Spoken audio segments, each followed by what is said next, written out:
Bonjour à tous.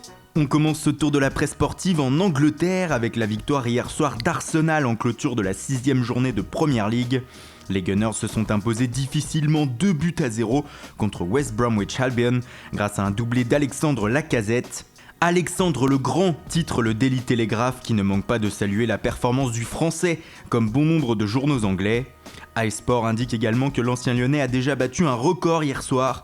Il est le premier joueur d'Arsenal à inscrire au moins un but lors de ses 3 premiers matchs à domicile en championnat. Toujours en Angleterre, The Independent évoque de nouveau la situation à Manchester United. Hier, le média anglais indiquait que les Red Devils allaient proposer une prolongation de contrat à David De Gea. Ce matin, le quotidien croit savoir que le portier espagnol ne sera pas le seul à se voir proposer de prolonger. Marcus Rashford, Marwan Fellaini et Ander Herrera pourraient voir leur contrat renouvelé.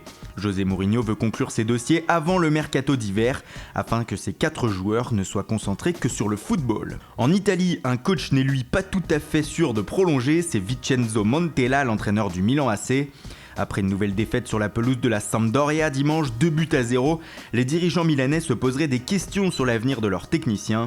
Et selon la Gazzetta dello Sport, ils auraient même déjà 2 noms en tête pour le remplacer si les résultats étaient toujours en dents de scie. Il s'agit ni plus ni moins que de Carlo Ancelotti et d'Antonio Conte. Tuttosport indique même dans son édition du jour que Montella aurait 2 matchs pour sauver sa tête. La victoire est impérative lors de ces 2 rencontres. Une autre personnalité du football a son avenir en suspens, c'est Dimitri Ribolovlev, l'actionnaire principal de l'AS Monaco. L'homme d'affaires russe est soupçonné en principauté de trafic d'influence.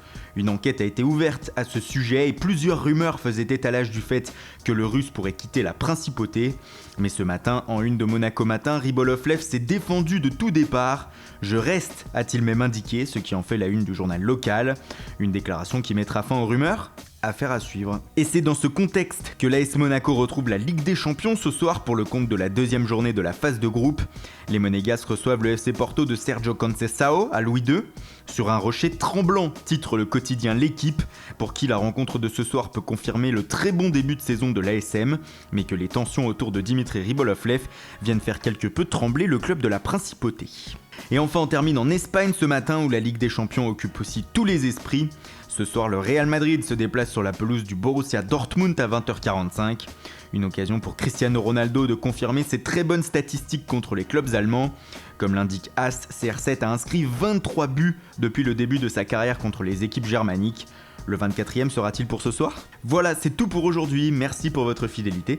Bonne journée à tous et rendez-vous dès demain matin pour une nouvelle revue de presse.